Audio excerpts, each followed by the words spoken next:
Olá, este é o segundo vídeo do nosso curso de variáveis complexas, MA044. Neste vídeo nós vamos continuar a revisão que começamos no vídeo anterior, a revisão sobre números complexos. Bom, antes de mais nada vamos rever o que vimos no vídeo anterior. Pois bem, no vídeo anterior nós definimos um número complexo como um par de números reais, representando, portanto, um ponto no plano cartesiano. O produto desses números complexos podia ser escrito de uma forma bem mais conveniente do que aquela considerando os pares, fazendo o produto de pares, como a gente tinha feito, se a gente usar a seguinte anotação, né? Se a gente definir o par 0, 1, escrevemos ele como sendo I, né? De modo que o produto desse número com esse 0, 1, de acordo com a definição que a gente deu do produto, ele satisfazia I quadrado igual a menos 1, onde esse 1 aqui era a notação para o par 1, 0. Né? Então, dessa forma, escrevendo um número complexo com x mais i, y, e fazendo o produto como a gente faz de forma usual, desde que eu use i ao quadrado igual a menos 1, eu tenho a multiplicação dos números complexos. Um conceito, né, muito importante que a gente definiu no vídeo anterior foi o do valor absoluto ou módulo do número complexo, dado por essa expressão aqui. O módulo desse número complexo é a raiz quadrada da parte real, x, a parte real desse número complexo, mais y, a parte imaginária do número complexo ao quadrado. Então, isso fornece o módulo ou o valor absoluto desse número complexo. Um outro conceito muito importante é o do complexo conjugado. O que faz a operação de conjugação complexa, que a gente denota por essa barra que aqui está. A operação de conjugação complexa troca o sinal da parte imaginária. E tal forma que, quando eu multiplico um número pelo seu complexo conjugado, o resultado é o módulo desse número ao quadrado.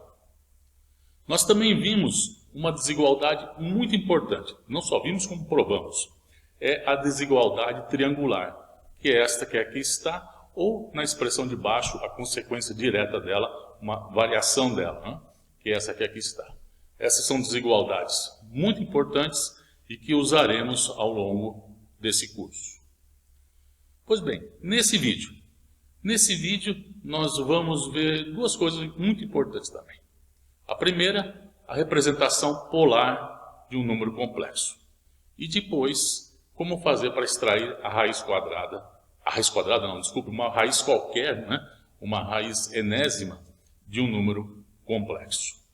Vamos começar vendo a representação polar.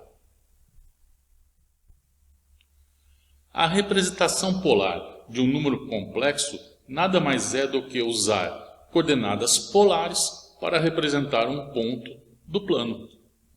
Então, se a gente tem as coordenadas cartesianas x e y, as coordenadas polares, que eu vou denotar por r e θ, elas estão definidas por essa expressão aqui. A relação entre as coordenadas cartesianas x e y e as coordenadas polares r e θ é dada por essa expressão, uma simples aplicação do Teorema de Pitágoras.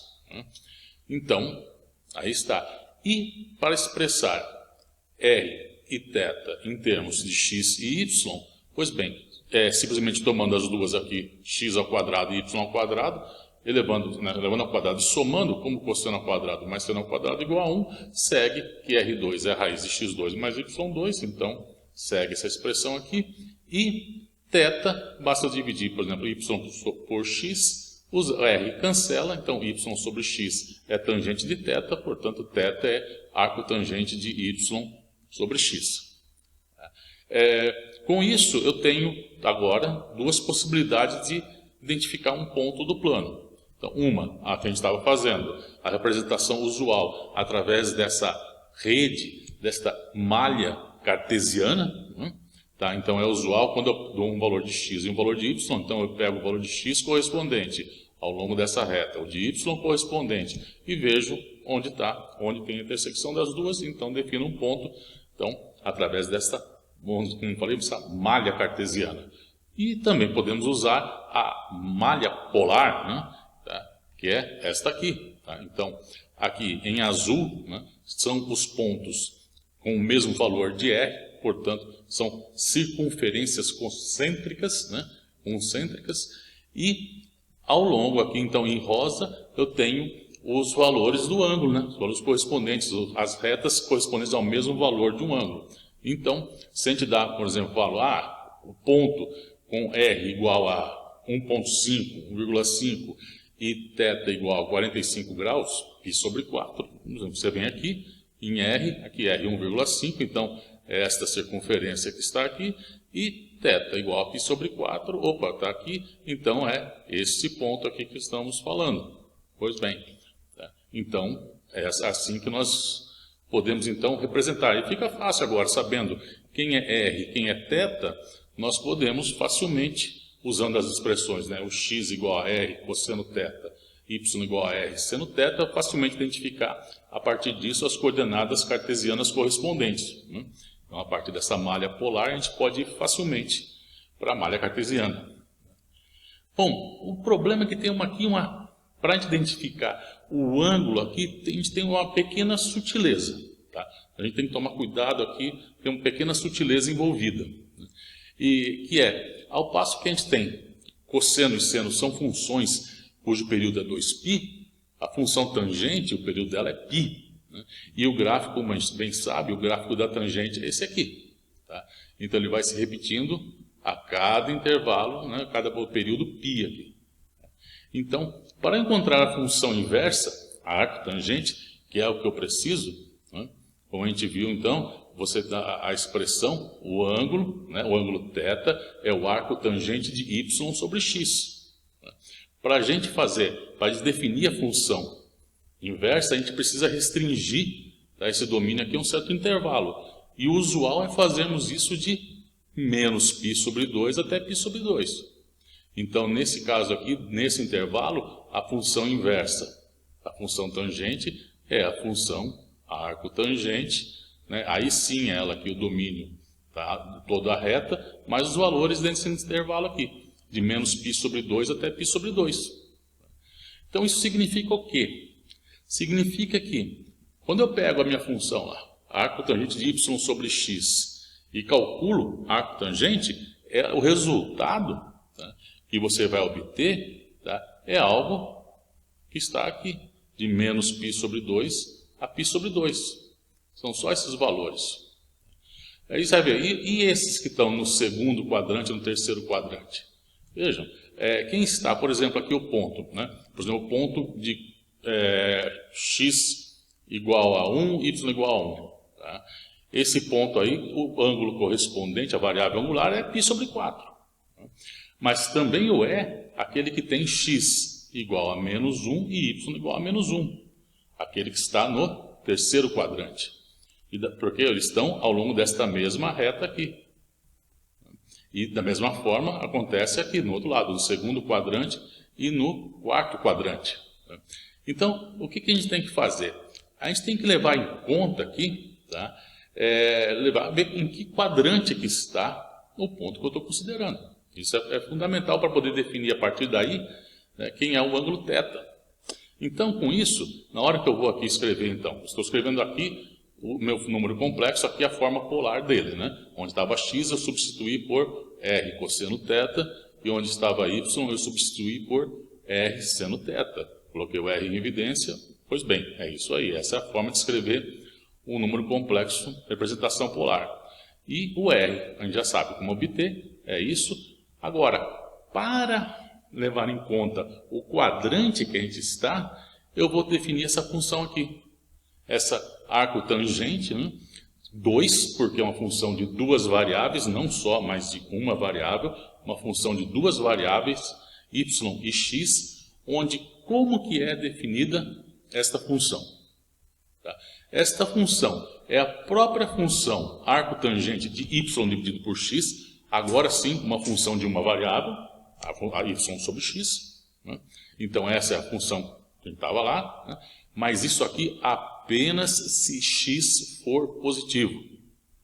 Ora, se x for positivo, o meu ponto no plano está ou no primeiro ou no quarto quadrante, que é exatamente aquilo que me dá a função arcotangente. Valores de menos π sobre 2 até mais π sobre 2. Então, todos os pontos cuja variável angular vai de menos π sobre 2 a π sobre 2 são aqueles que estão no quarto ou no primeiro quadrante. E, para eles, x é positivo.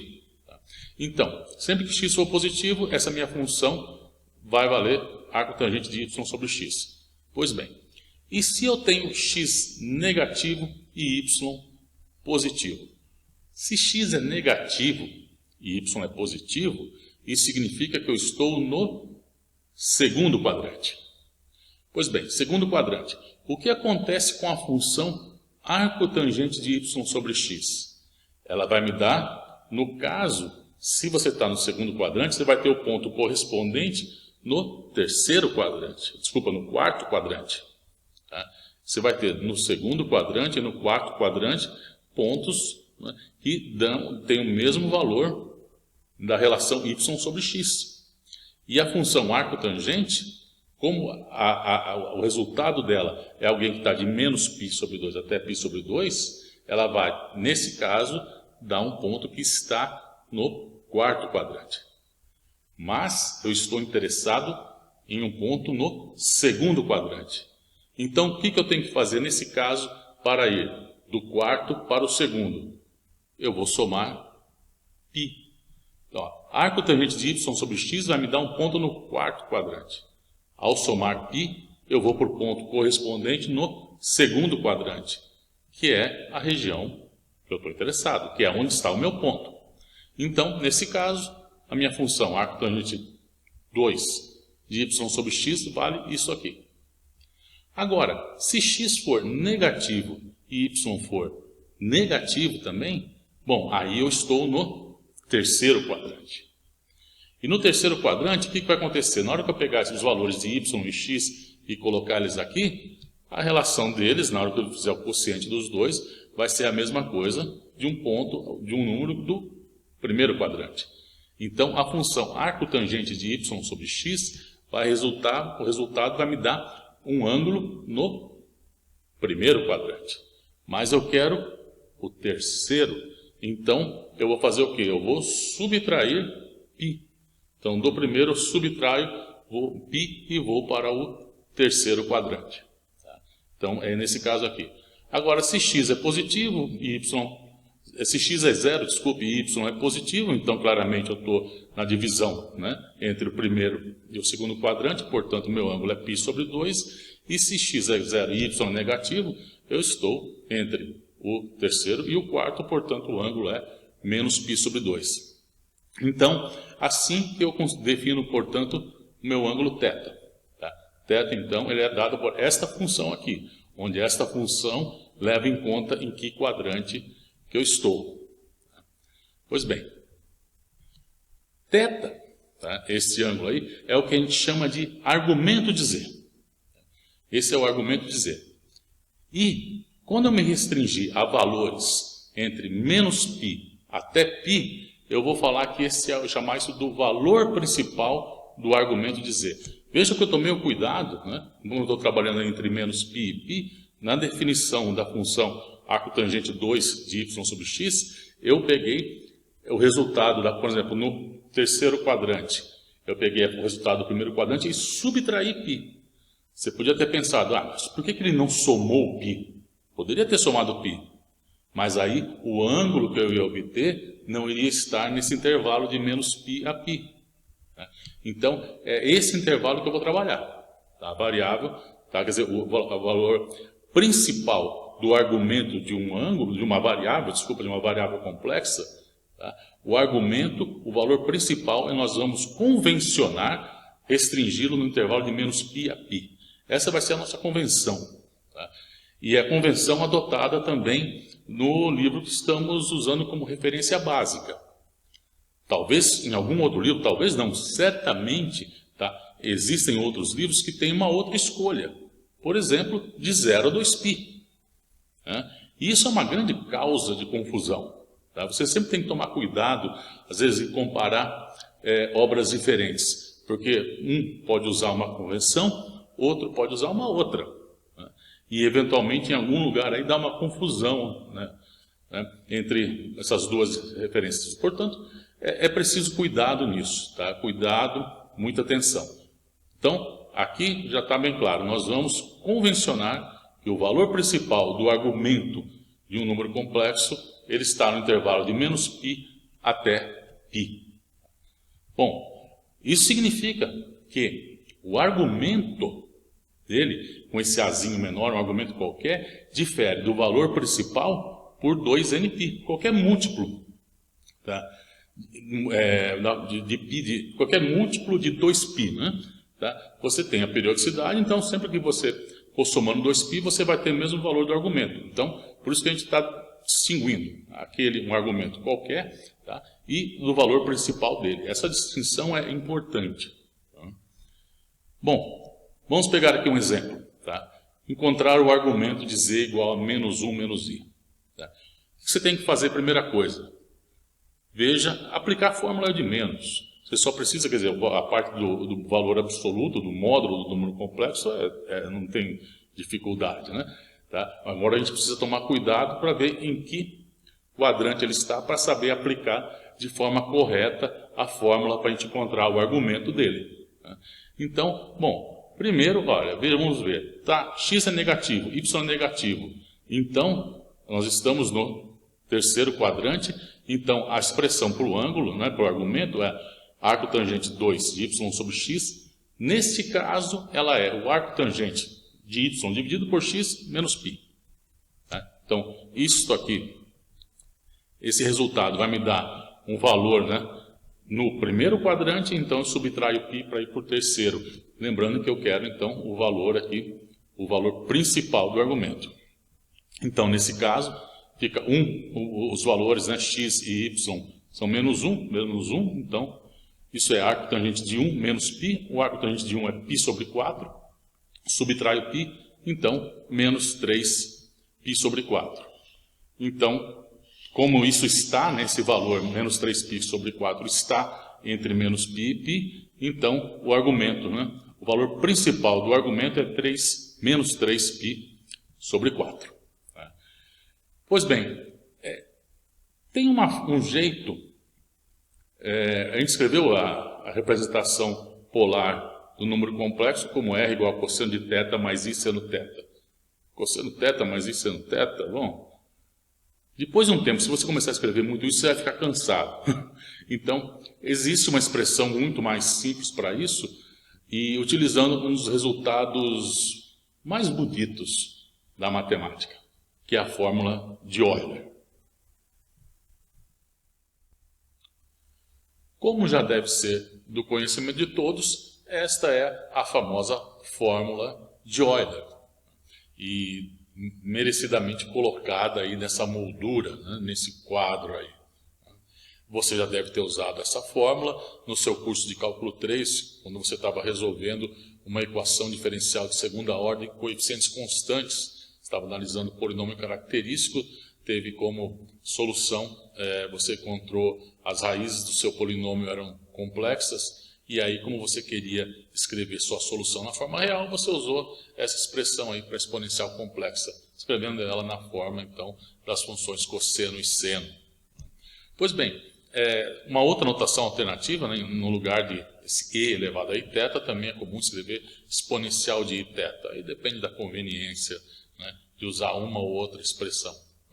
Pois bem, mas o fato é que, escrevendo isso, usando isso aqui, naquela expressão para z, que era o r, que multiplicava o cosseno de θ mais i seno de θ, agora a gente pode escrever isso nessa forma extremamente compacta, né? Z é R exponencial de iθ, certamente uma forma muito bonita, né? Tá? E conveniente, né? Não só bonito, mas como conveniente. E passar então da forma cartesiana usual para essa forma é muito simples, é só usar então, o que a gente já sabe. Por exemplo, vamos pegar o que a gente fez no caso anterior, o argumento, né, que nós encontramos para esse número complexo aí, o -1 menos i. Nós encontramos então que o argumento, o valor principal do argumento era menos 3π sobre 4. Então agora só nos falta encontrar quem é R, que é o módulo do número complexo. Então o módulo disso é a parte real ao quadrado mais a parte imaginária ao quadrado, e isso dá a raiz de 2. Portanto, z, nessa forma aqui, a forma polar, é a raiz de 2 exponencial de menos i 3π sobre 4. Ou ainda, você ainda pode usar qualquer uma dessas outras aqui, porque é exponencial de 2nπ. Com isso, sempre que eu somar aí múltiplos de 2π, não altera o valor desse meu argumento. Então, essa aqui também é uma outra expressão para agora qualquer n inteiro positivo ou negativo. Então, para qualquer outros valores do argumento aqui, são representações equivalentes do número complexo. Bom, um probleminha. Interessante que nós vamos usar isso bastante. Saber qual é o conjunto dos pontos z representados por essa expressão.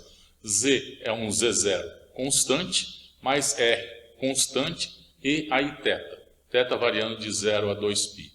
Bom, que conjunto é esse? Quem são os números complexos z representados desta forma?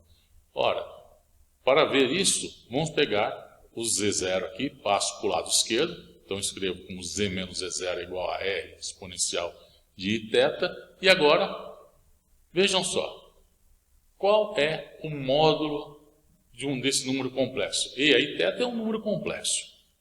Qual é o módulo dele? Bom, o módulo cosseno de θ mais i seno θ, o que é? Veja, é parte real ao quadrado, cosseno ao quadrado, parte imaginária ao quadrado, seno ao quadrado, cosseno ao quadrado mais seno ao quadrado, 1, raiz de 1, 1.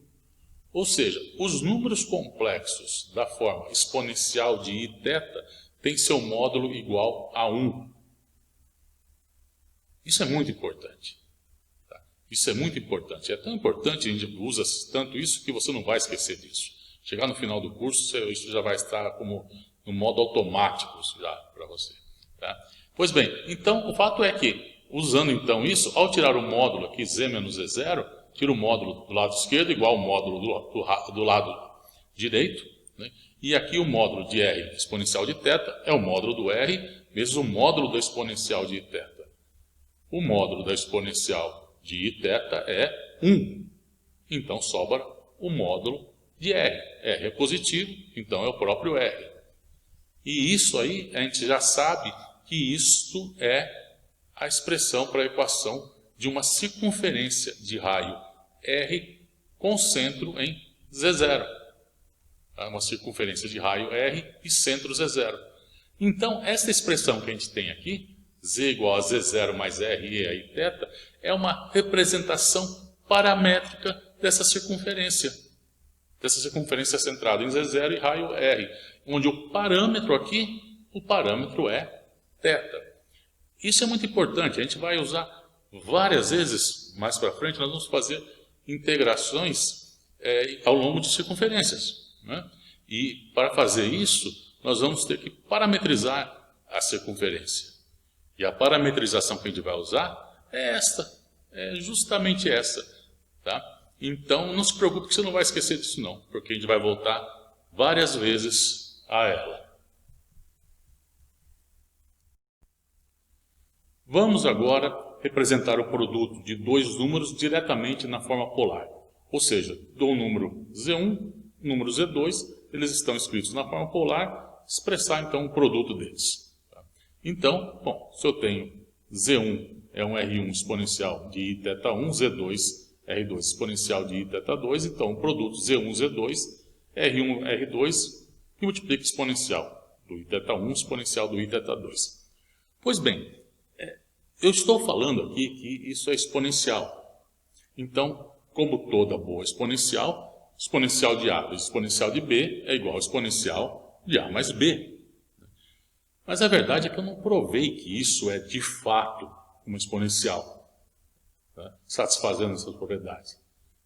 Nós vamos fazer mais para frente, quando falarmos em séries de potências de números complexos, nós vamos mostrar essa forma.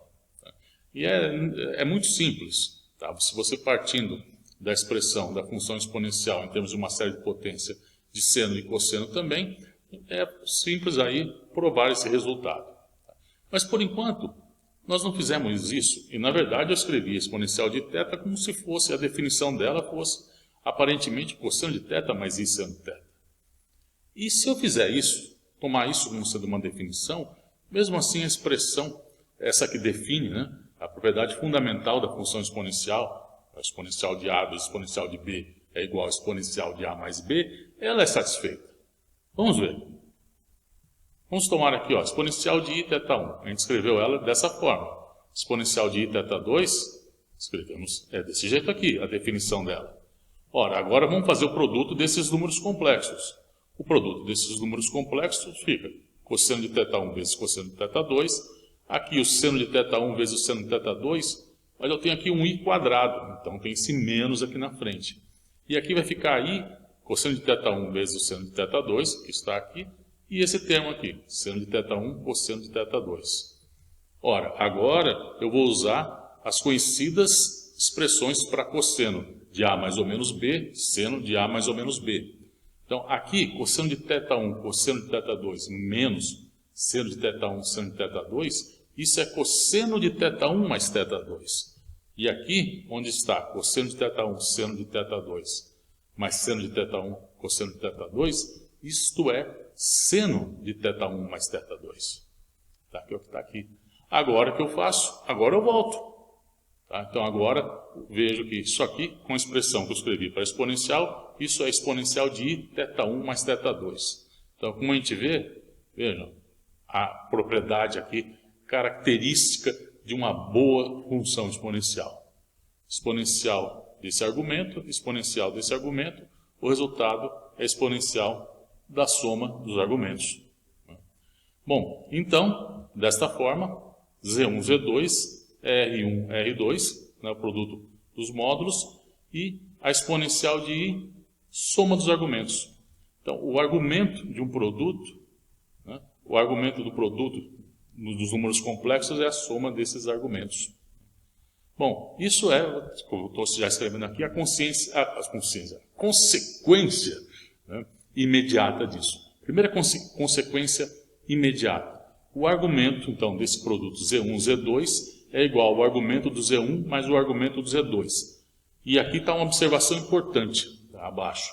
Que sentido? Tá? Veja, aqui eu estou escrevendo um A, o A com letra minúscula. Aqui, A com letra minúscula. Ou seja, esse argumento aqui, tá, o que é esse número aqui? Esse número é o valor principal do argumento mais um múltiplo inteiro de 2π. Aqui, esse argumento com Azinho pequeno de Z2 é o valor principal do argumento mais um múltiplo inteiro de 2π. Pois bem, essa igualdade aqui está dizendo que esta soma aqui significa que, nesse lado esquerdo, isso aqui quem é esse argumento com A pequeno? É o valor principal do argumento desse produto mais um múltiplo inteiro de 2π. E é isso que estamos falando aqui, isso aqui, ó. Essa igualdade significa que, dado esse número, o argumento do Z1, dado o argumento do Z2, isso significa que eu consigo encontrar um número inteiro aqui, tal que esse argumento do Z1, Z2, para usando esse número inteiro, é tal que o lado esquerdo é igual ao lado direito. Tá?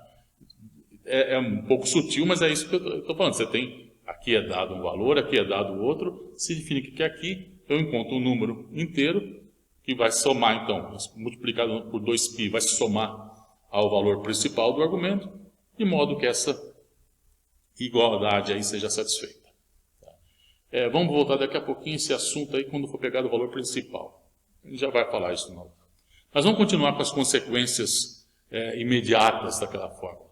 Tá? A outra, ali a gente viu o produto, bom, só que o produto você faz diretamente também a divisão entre eles. Né?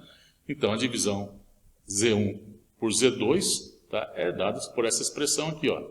Esta, e aí eu multiplico em cima e embaixo por exponencial de menos i θ2. Então, a gente tem diretamente, né, tá, aqui isso dá zero, exponencial de 0, 1. Então, Z1 sobre Z2 é R1 sobre R2, e aí aqui como agora é a divisão, aqui eu tenho não mais a soma dos argumentos, mas a diferença desses argumentos. Uma outra consequência, então, caso direto é só tomar Z1 igual a 1, né, aqui Z é menos 1 sobre R, né, é 1 sobre R exponencial de menos I θ. O argumento, então, de Z é menos 1 é menos o argumento de Z, é o que a gente já observou aqui, pois o que era a soma, no caso, vira a diferença dos argumentos, então, por isso o sinal menos aqui na frente. Né? Z quadrado, então, bom, é só pegar Z1 igual a Z2, segue isso, e, portanto, ZAN também. Né? Então, aqui o N, né, um número inteiro, qualquer aqui, e aí Nθ. E aqui, veja, uma coisa interessante daqui, exponencial de Nθ. Exponencial de Nθ é igual a exponencial de Iθ vezes N, elevado a N. Né? E aí, então, aqui, quando isso está elevado a N, é a mesma coisa que eu tomar, então, exponencial, o produto aqui do Iθ com o argumento. Conhecida propriedade, mais uma conhecida propriedade da função exponencial. Ora, o fato interessante daqui é o seguinte, que desse fato aqui, e usando a fórmula de Euler, exponencial de Iθ é cosseno de θ mais I seno θ. Então, isso tudo elevado a N. E aqui, usando a fórmula de Euler para exponencial de Inθ, eu tenho cosseno de Nθ mais I seno de Nθ. Isso chamada fórmula de De Moivre. Né? Bom, daqui também segue, usando essa fórmula, né? Com a fórmula do binômio de Newton, segue o seguinte, da onde que eu uso a fórmula do binômio de Newton? Aqui, ó, cosseno de θ mais I seno θ elevado a N. Usando a fórmula do binômio de Newton, tá? Aqui, tá? E abrindo então essa expressão com a fórmula do binômio de Newton, e aí depois identificando os dois lados, né? A parte real de um lado com a parte real do outro lado, identificando a parte imaginária de um lado com a parte imaginária do outro lado, segue essas duas expressões aqui.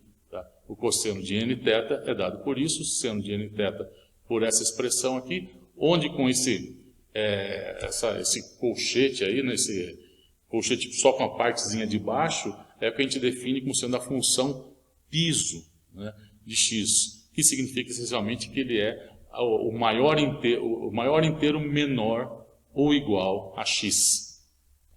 Isso aqui, tá, pode ser mostrado, bom, dá um pequeno trabalho, mas é um exercício interessante. Vamos ver um exemplo que mostra como é útil o uso da representação polar. Veja, vamos calcular menos 1 mais i elevado à sétima potência. Bom, o que você precisa fazer? Então, 1, 2, 3, 4, 5, 6, 7. Está aqui o mesmo número 7 vezes. Então, em cada um deles, eu vou aplicar a fórmula que eu conheço para o produto de números complexos. Bom, não é nada difícil, mas na melhor das hipóteses é uma coisa chata. Mas, bom, se eu expressar isso aqui na forma polar, fica bem mais simples e mais rápido. Né? Então, qual é a forma polar, a representação polar desse número menos 1 mais i? Bom, o módulo dele, então parte real ao quadrado mais a parte imaginária ao quadrado, né? Então isso dá raiz de 2. Quem é o argumento? Ora, o x, a variável x, ela é negativa, menos 1. Y é positivo, tá? É 1 vezes i. Então nós estamos no segundo quadrante. Então a expressão para o meu argumento é a função arco tangente do y sobre x, 1 dividido pelo menos 1, só que no segundo quadrante, isso significa a função que arco tangente está me levando ao quarto quadrante, então eu tenho que somar agora π. Então aqui está a soma de π. Então, aqui, arco tangente de menos 1 é menos π sobre 4. Tá? Lembra que a função arco tangente me dá como resultado um ângulo entre menos π sobre 2 até π sobre 2. Tá? Então, é o menos π sobre 4, ao qual eu somo então o π, então 3π sobre 4. Tá? Então, menos 1, desculpe, mais i elevado à sétima é a raiz de 2 elevado à sétima potência, e e exponencial de i 3π sobre 4 vezes 7. Tá? Ora, isso também, então, 7 vezes 3 é 21, né? Tá? Aqui eu escrevi essa raiz de 2 elevado à sétima, então é 2 ao cubo vezes a raiz de 2, né?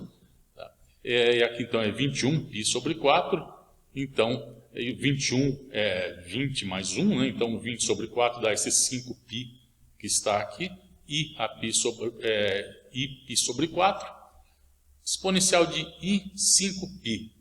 Isso é a mesma coisa que exponencial de i vezes π.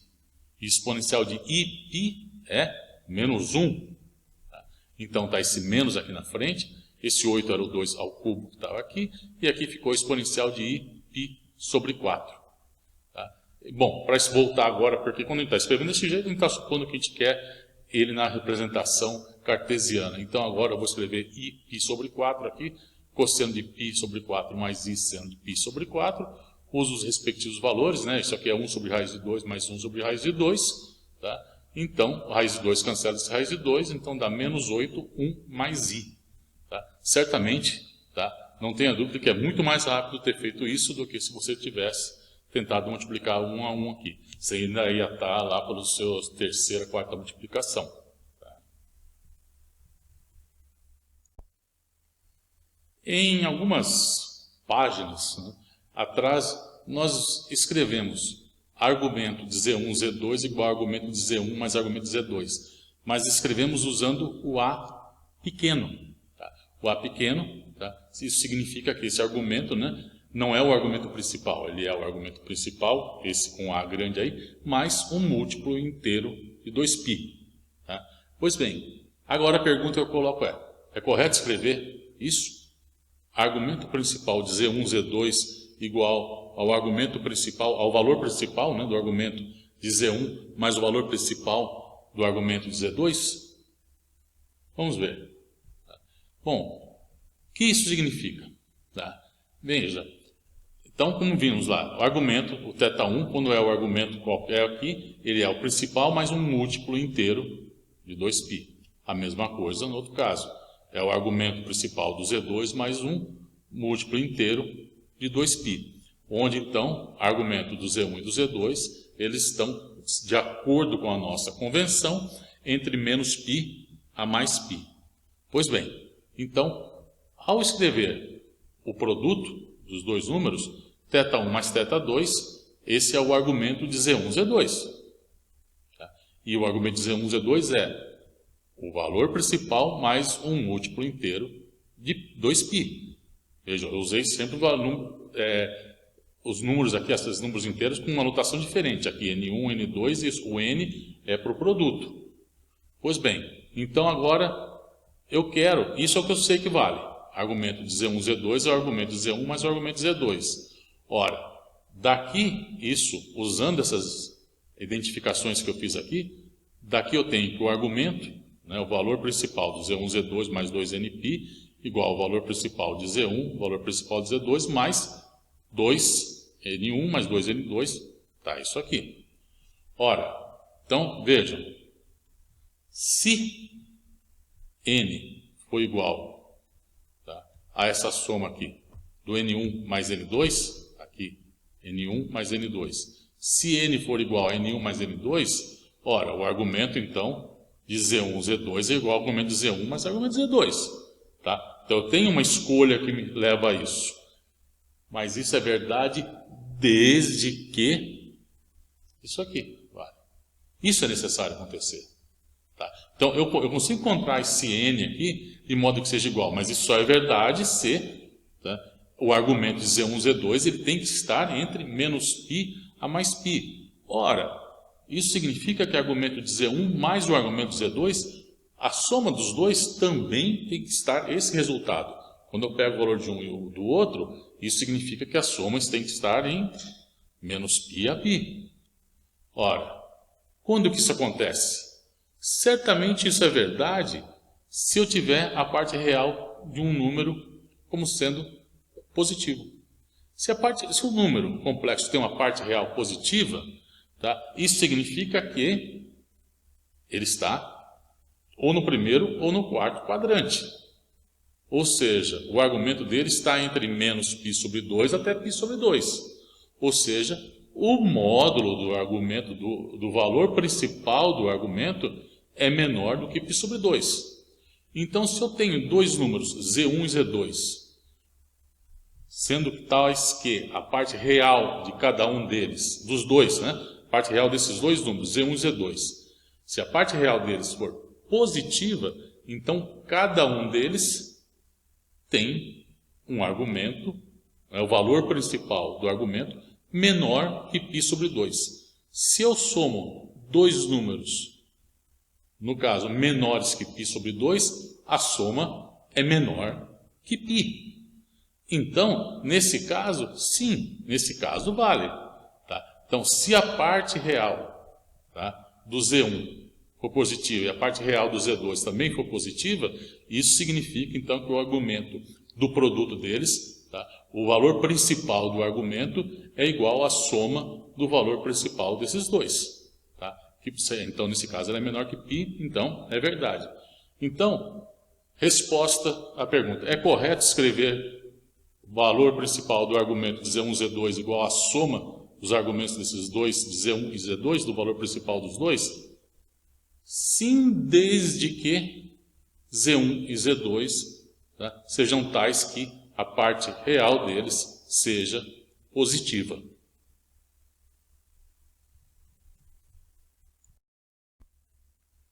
Vamos agora recordar como encontrar as raízes de números complexos.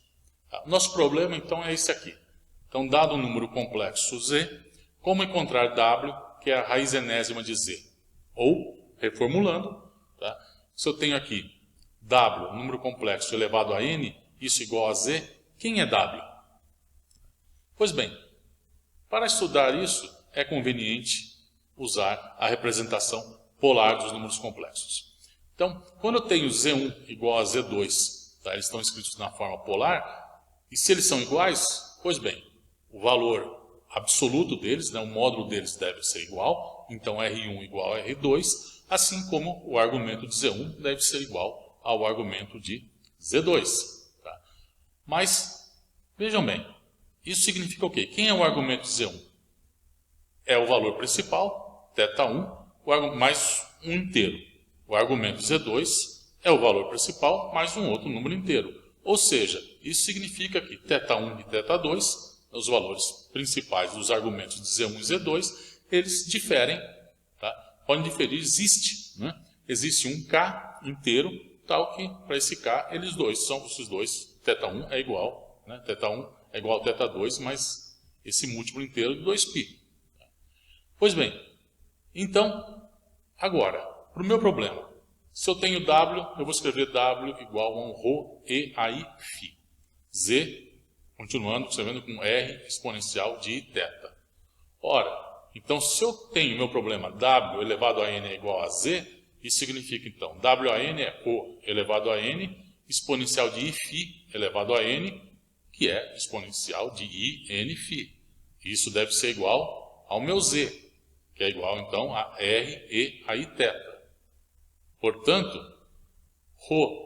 ρAN tem que ser igual a R, logo ρ é igual a R, raiz enésima, né, do R, R elevado a 1 sobre N, raiz enésima do R, aqui são números reais, né, e Nφ tem que ser igual ao θ mais um múltiplo inteiro de 2π. Bom, e esse múltiplo inteiro, o que a gente faz com ele aí? Como que, né? Veja, φ então é θ sobre N mais K sobre N 2π. Aqui, essa relação aqui, tá? Esses dois aqui, o ângulo φ e θ sobre N, se K sobre N for um número inteiro, tá? É o caso que a gente estava vendo lá, que a gente acabou de falar ali. Você tem, então, o argumento, né, no caso aqui do φ, que é o argumento do W, e o argumento desse novo número aqui, né, tá? Vai ser a raiz enésima, o θ sobre n, eles são iguais. Mas, vejam, k, tá, sobre n não necessita necessariamente ser um número inteiro. E de fato, vejam, k sobre n não é um número inteiro quando eu tiver k igual a 1, 2 até n menos 1. Tá? O k igual a 0 eu não estou nem levando em conta, né? Porque aí o φ é igual ao θ sobre n, tá? Como a gente conhece. Agora estou vendo, além dessa solução óbvia, né? Para o k igual a 0.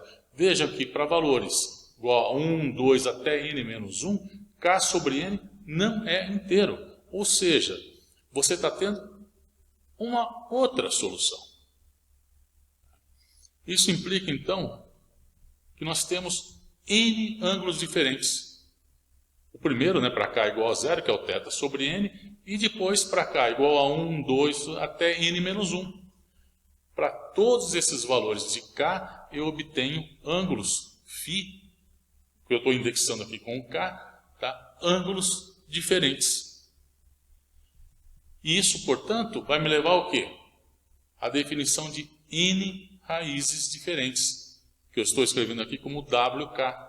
Para k igual a 0, 1, 2, até n menos 1. Elas são dadas aqui pela raiz enésima do r, e aqui o argumento aqui é θ sobre n mais k sobre n vezes 2π.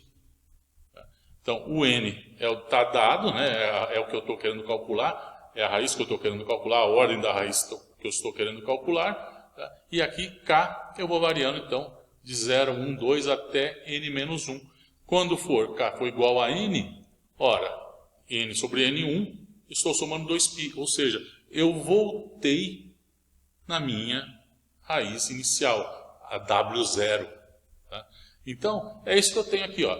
Veja, eu tenho uma série de diferentes valores aqui, tá? Para cada escolha diferente que eu vou ter do k, mas essencialmente eu tenho n raízes diferentes. Tá? A W0 é igual a Wn, que é igual a W2n e assim por diante. Assim como é igual a W de menos n. Tá? Quando escolher aqui k igual a menos n, a menos 2n e assim por diante. W1 também é igual quando eu for tomar k igual a n mais 1. K igual a 2n mais 1 e assim por diante. Assim como 1 menos n. E assim vai até o Wn menos 1. Quando eu tenho o próximo Wn, vejam, é igual ao W0. Tá? Então assim eu consigo encontrar n raízes diferentes, que é o que a gente realmente gostaria que acontecesse. Né? Bom, W0 é que a gente chama de raiz principal. Tá? Então, desta forma, as raízes podem ser escritas, como a gente acabou de ver, desse jeito aqui. O que é interessante é que essas n raízes, vejam, elas estão localizadas ao longo de uma circunferência de raio 1 sobre n. R elevado a 1 sobre n, desculpe, R elevado a 1 sobre n. Raiz enésima de R. Centrado na origem. De onde sai isso? Ora, basta pegar essa expressão aqui, tome o módulo dela. Tome o módulo de WK, módulo à esquerda. Depois o módulo à direita. Ora, aqui vai ficar R, 1 sobre N, o módulo da exponencial de I vezes um ângulo. O módulo da exponencial de I vezes um ângulo é 1. Nós já vimos isso. Ou seja, o resultado vai ficar módulo de WK é igual a R elevado a 1 sobre N. Isto é a equação de uma circunferência de raio R elevado a 1 sobre N centrada na origem. E o espaçamento, vejam, entre os ângulos, né, as raízes, então, o espaçamento entre elas, né, o ângulo, né, é a diferença aqui, a cada K que eu tenho aqui, consecutivos. Né? Então, é 2π sobre N. E eles começam, portanto, o primeiro de todos começa no ângulo com o argumento aqui, né, θ sobre N. Este é o primeiro deles. Bom, nesse ponto é ilustrativo e importante fazermos alguns exemplos. Nosso primeiro exemplo. Encontre as raízes cúbicas de W igual a menos 8. Bom, como eu já estou percebendo aqui, eu acabei trocando nesse exemplo W com Z, mas isso não vai causar confusão, não deve causar nenhuma confusão em relação à notação anterior. O que importa é o procedimento. Pois bem, então o que temos que fazer aqui? Primeira coisa é escrever esse W aí na representação polar. Tá? Escrevê-lo na forma polar. E isso é muito simples nesse caso, porque a gente lembra da fórmula conhecida, a expressão da fórmula de Euler, né? E aí π igual a menos 1. Então, onde está esse menos, eu troco aqui por E aí π. Né? Então, W é dessa forma. E agora eu vou considerar, então, escrever minhas raízes. Aí, agora eu vou denotá-las como Z, né? Como sendo a raiz cúbica desse número. E lembre, para na hora de escrever isso, que aqui, o argumento aqui, π, eu também poderia ter usado qualquer múltiplo inteiro de 2π. Então, serve aqui também uma exponencial de i 2π vezes k. Tá? Então, levo isso em consideração na hora de tomar agora a minha raiz cúbica aqui. Né? Então, ZK, então, a raiz cúbica do meu W. Então, 8 raiz cúbica do 8, a raiz do número real. Então, sem problema nenhum. Exponencial de iπ, vai aparecer um exponencial de iπ sobre 3. E aqui, como eu falei, a exponencial de ik 2π fica dividido por 3. Então, exponencial de ik 2π sobre 3. E para os valores de k igual a 0, 1 e 2. Porque quando k for igual a 3, repete-se agora a primeira raiz. E assim por diante. Tá? Então, vamos agora particularizar os valores aqui para os k's 0, 1 e 2. Então, Z0 é a raiz cúbica de 8, que é 2. Então, para k igual a 0, fica só a exponencial de iπ sobre 3. Uso a fórmula de Euler para escrever, então, em termos do seno e do cosseno desse ângulo. Coloco os valores conhecidos, né, para o seno e cosseno desse ângulo. Então, aqui esse 2 cancela esse 2. O resultado, né, essa primeira raiz é 1 mais i raiz de 3, que é a raiz principal. Para k igual a 1, o que acontece? K igual a 1, eu tenho exponencial de iπ sobre 3, exponencial de 2π sobre 3, para k igual a 1. Então, eu vou ter π sobre 3 mais 2π sobre 3, que dá 3π sobre 3.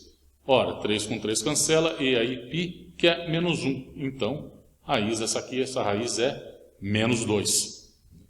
Finalmente, para k igual a 2, tá? K igual a 2, eu vou ter aqui 4π sobre 3, mais π sobre 3 me dá 5π sobre 3. Então, aqui eu uso a fórmula de Euler, cosseno de 5π sobre 3, seno de 5π sobre 3, uso os valores correspondentes, o resultado 1 menos i raiz de 3. Nota que Z2 é o complexo conjugado de Z0, como é esperado, tá? Como era esperado.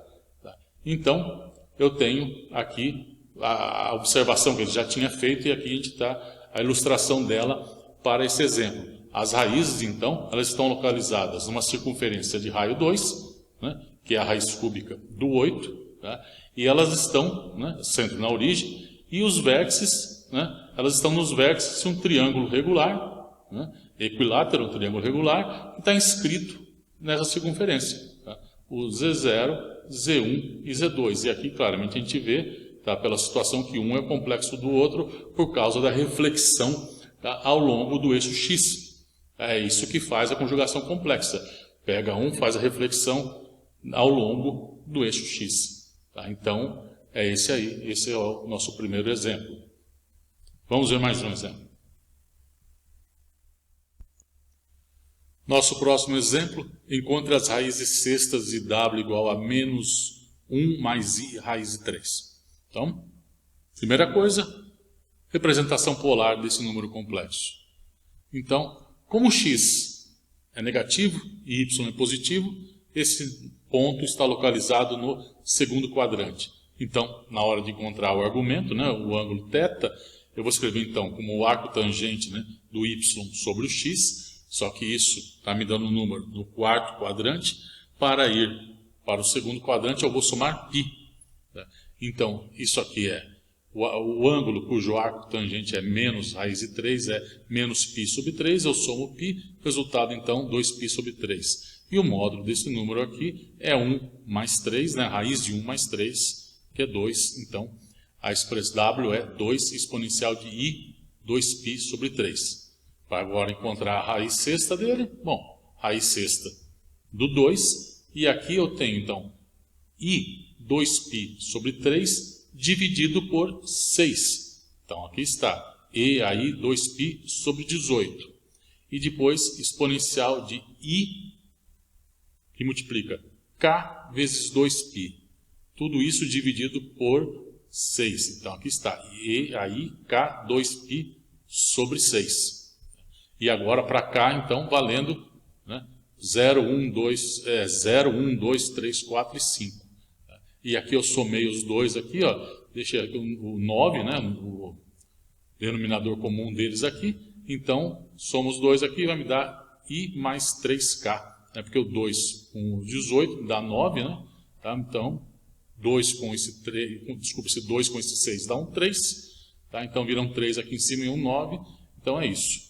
Tá? Dá exponencial de I, 1 mais 3K. Dividido por 9 para esses valores de K. Então, agora é só escrever isso. Tá? Então, no caso do Z0, tá? E do Z0, Z1, Z2, assim por diante, me dá isso aqui. Tá? Aqui, esses valores aqui, ó, 0,94, isso é para K igual a 0, né? Este é o cosseno de π sobre 9, 0,34 é o seno de π sobre 9. Tá? Isso não é muito fácil você ver isso, é só se escrever aí na barra de pesquisa do Google, quanto que é cosseno de π sobre 9, você vai ver, dá 0,94, o seno dá 0,34 e assim por diante, tá? Para esses valores aqui. Tá? Então, todos esses valores aqui saíram simplesmente isso. Pode pegar a barra de pesquisa aí, coloca, você vai encontrar esses valores. Então, assim eu determino Z0, Z1, Z2, Z3, Z4, Z5. E vejam, eles estão, de fato, localizados. A circunferência ela tem um raio, né? Raiz sexta de 2, tá? Centro na origem. Tá? E agora, note aqui que você está, de fato, ainda os vértices de um hexágono regular, como era no outro caso, mas vejam que aqui não acontece aquela questão da simetria, né? Como eu vi no outro, aqui você tinha duas raízes, né? Que uma era complexo conjugado da outra. Note que isso aqui não é verdade, é fácil você ver isso. Se tivesse uma raiz aí, tá? Que fosse o complexo conjugado da outra, uma teria que ser a reflexão, né? Esse par estaria refletido ao longo do eixo X. E como a gente pode ver aí não está. Inclusive, tá? Esse meu hexágono aí, ele estava um pouco deslocado. Né? Se ele estivesse Z1 e Z2 estivesse ao longo do eixo Y, aí sim, aí é verdade, seria. Mas não é o caso.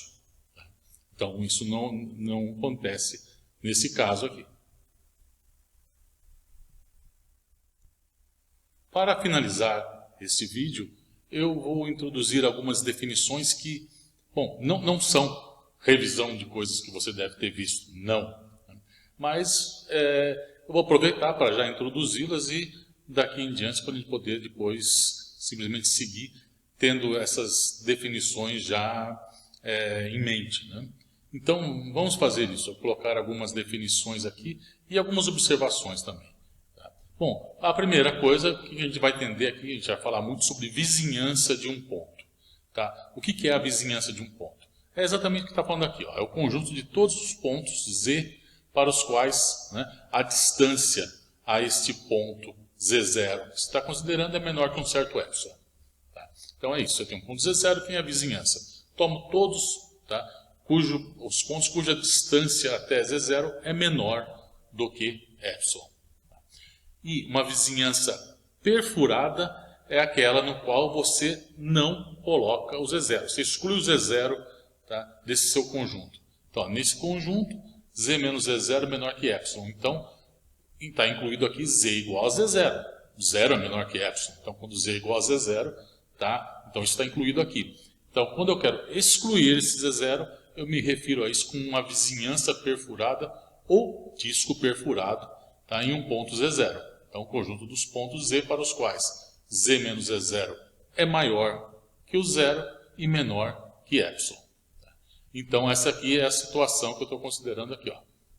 Então, em um ponto aqui, ó, Z menos Z0, essa coisa tracejada aqui, ó, veja, então tem a minha região aqui no azul. Essa fronteira dessa região, veja que ela está tracejada. Eu estou querendo dizer, tá, sugerir com isso que ela não está incluída no conjunto. E aqui a mesma coisa, então a região tracejada não está incluída, e aqui o que estava o ponto Z0 em azul aqui está um branquinho, que está em branco, sugerindo também então que nesse caso, essa região aqui, então, esse ponto Z0 não está incluído. Então este aqui é uma vizinhança, tá? Então, um disco também, como a gente vai ver, e aqui o meu disco perfurado. Bom, falando já em disco, é importante aqui eu fazer uma distinção aqui, uma observação, distinção barra observação. Tá? O conjunto Z menos Z0 igual a R, nós vamos nos referir a esse conjunto como uma circunferência. E é isso que você viu no ensino médio. No ensino médio, a gente fala que isto é uma circunferência. Se você já começou a olhar o livro, tá, estudar por ele, você vai ver que esse conjunto aqui, tá, o livro fala que é um círculo. Enquanto você, no ensino médio, aprendeu que círculo é esse conjunto aqui. Tá? É o conjunto no qual Z menos Z0 é menor ou igual a R. Tá? Então, é essa fronteira mais os caras que estão aqui dentro. Aí isso você aprendeu que era um círculo. Tá? E aqui, como eu já tinha me adiantado, né, na página anterior, isto é um disco. Tá? Aquele conjunto para o qual Z menos Z0 é menor que R é um disco. Pois bem, o livro, como eu falei, ele fala que isso aqui é uma circunferência. Qual o problema aqui? O problema, no fundo, está relacionado com a língua inglesa e a língua portuguesa, a diferença das duas. Tá? Porque esse conjunto aqui, tá? Z menos Z0 igual a R, em um livro em inglês, chama-se circle. Tá? Só que circle, a tradução que a gente leva diretamente a isso é círculo. Tá? Mas na língua portuguesa tem essa diferença. Círculo é o menor igual. Então isso é uma fonte de confusão, não tenha dúvida. Tá? O livro, em todo momento, chama isso aqui de círculo e nós vamos tentar, nessa série de vídeos, tá, manter a denominação circunferência, que é a língua portuguesa. O problema é que você vai cada vez mais estudando, né, coisas mais aprofundadas, onde você já não tem mais uma literatura em língua portuguesa, e aí começa a falar disso é um circle, e você vai, tá bom, um círculo, um círculo, um círculo, então depois de algum tempo você acaba esquecendo a denominação circunferência e falando círculo. Esse é um problema, e esse é um problema que a gente tem que aprender a conviver com ele. Tá? Mas enfim, essa é a situação, e eu vou tentar, com bastante atenção, não confundir, porque eu mesmo, muitas vezes, eu me refiro a isto como um círculo. Quando eu estava uma coisa assim, em momentos mais informais, né? Agora eu estou tentando manter essa denominação. Mas é isso. Tá? Há um problema aqui, tá? Na questão do uso da palavra nas diferentes línguas e da respectiva tradução. Esse conjunto em português chama-se circunferência, em inglês circle, e em português círculo é isso, e eles falam em disco. Disc. Tá? Pelo menos o disc aqui não tem muito problema, tá, nos dois. O disc e o disco são a mesma coisa. Mas enfim, cuidado. Tá? Cuidado. E eu tentarei fazer minha parte aqui, sempre usando essa denominação aqui. Pois bem, então continuando. Tá? O ponto, ele diz que o ponto Z0 é um ponto interior de algum conjunto, se existir uma vizinhança de Z0 que contém apenas os pontos de S. Tá? Então, nesse caso, Z0... Tá? Então, ele é um ponto interior se tiver, tá? Se você tiver assim, um conjunto, tá? Onde você tem a vizinhança que contém apenas os pontos desse conjunto S. Então, ele é um ponto interior de um conjunto S. Ele é um ponto exterior, tá? Justamente se for a situação contrária. Ele é um ponto exterior de algum conjunto se existir alguma vizinhança de Z0 que não contenha ponto algum de S. Tá? Se alguma vizinhança. Um ponto Z0 é um ponto de fronteira, de algum conjunto, se Z0 não for um ponto interior nem um exterior.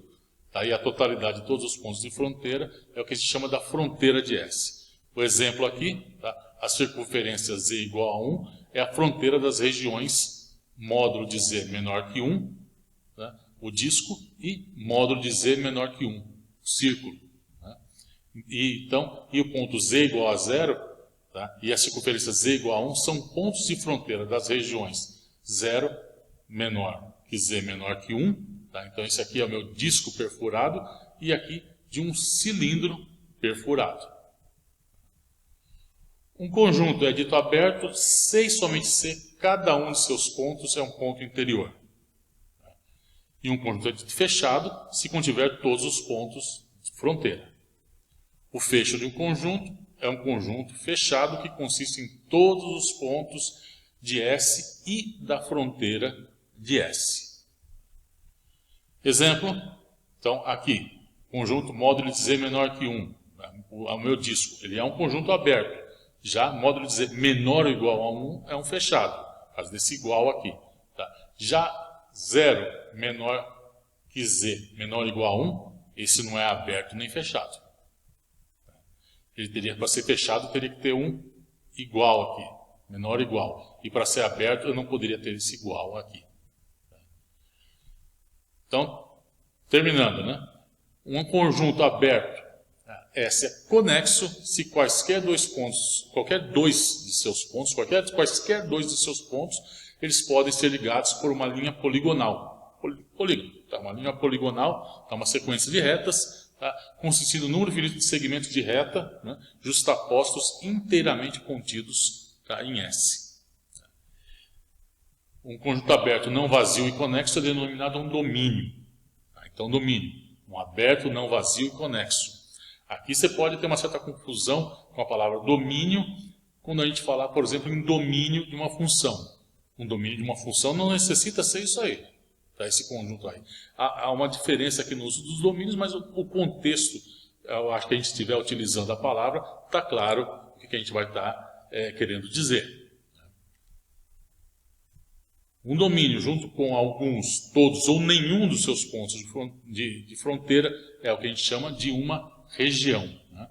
E um conjunto S, a gente diz que ele é limitado se cada um dos seus pontos estiver dentro de uma circunferência, módulo de Z igual a R. Então você tem aqui esse seu conjunto S, essa região do ponto, se ela estiver inteiramente contida, né, dentro de uma circunferência, a gente diz que esse conjunto aí ele é limitado. E finalmente uma coisa mais técnica, né, que talvez fale em certo detalhe só em uma parte, eventualmente falando de limite, né, mas vocês vão usar certamente mais para frente em curso de análise, essa definição. Um ponto Z0 é um ponto de acumulação de um conjunto S se cada vizinhança perfurada de Z0 contiver pelo menos um ponto de S. Pois bem, então, esse aí é um glossário, né? Alguns termos que a gente vai usar, mas, como a gente falou, vai ficar claro para a gente, quando a gente estiver lidando com cada um, o que a gente está querendo dizer. Pois bem, então, como eu falei, a gente ia terminar o nosso vídeo fazendo introduzindo essas definições, esses novos termos, tá? E com isso nós vamos terminando esse vídeo. No próximo vídeo nós vamos falar, e aí certamente são coisas novas para a maioria de vocês, falar em funções complexas. Tá? Na verdade, o que nos interessa nesse curso não são a questão dos números complexos em si, mas as funções de variável complexa. É sobre isso, essencialmente, que se trata o nosso curso. E nós vamos começar a falar sobre essas funções de variável complexa no próximo vídeo. Até lá!